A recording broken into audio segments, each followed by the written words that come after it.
Hello student, मैं सतीश पाल STA computer से आपका हार्दिक स्वागत करता हूं। आज के सेशन में हम बात कर रहे हैं जर्नल वाउचर की और इसकी शॉर्टकट की है F7। अब हम समझते हैं जर्नल वाउचर होता क्या है। ये भी एक अकाउंटिंग वाउचर है। अब मैं आपसे आसान शब्दों में कहूं कि कुछ ऐसे ट्रांजेक्शन जो किसी भी अकाउंटिंग वाउचर में कनेक्ट नहीं हो रहे हैं, दैट मीन्स वो आपके जर्नल वाउचर के पार्ट है, यानी कि वो सारे के सारे ट्रांजेक्शन आप जर्नल वाउचर में रिकॉर्ड करेंगे। अब मैं आपको कुछ एग्जांपल के थ्रू इसे बेटर तरीके से एक्सप्लेन करता हूं। लाइक एडजस्टमेंट के ट्रांजेक्शन, हमारे ओपनिंग के ट्रांजेक्शन, हमारे क्लोजिंग के ट्रांजेक्शन, यदि हमने किसी एसेट्स को क्रेडिट में परचेज या सेल्स किया है उससे रिलेटेड ट्रांजेक्शन, बैड डेब्ट्स का एडजस्टमेंट, या फिर ऑनर के द्वारा पर्सनल यूज के लिए गुड्स विड्रॉल किया गया हो, इससे रिलेटेड ट्रांजेक्शन हमारे सारे के सारे जर्नल वाउचर में आते हैं। अब मैं आपके सामने कुछ एग्जाम्पल प्रेजेंट कर रहा हूं जिसके थ्रू आप बेटर तरीके से समझ पाएंगे कि जर्नल वाउचर एग्जैक्टली काम कैसे करता है। लेट सपोज एक ट्रांजेक्शन है, सैलरी ऑफ ₹10,000 इज आउटस्टैंडिंग, यानी कि सैलरी जो हमारी ₹10,000 है अभी देना बाकी है। उस कंडीशन में जो जर्नल ट्रांजेक्शन पास होगा वो होगा salary account debit to outstanding salary. अब मैं नेक्स्ट ट्रांजेक्शन को आपको एक्सप्लेन करता हूं।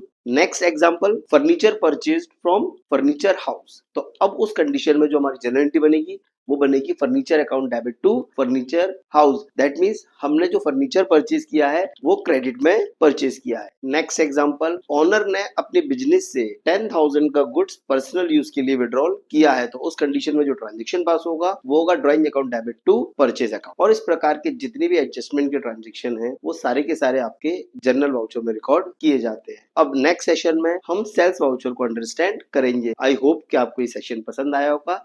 Thanks for the watching.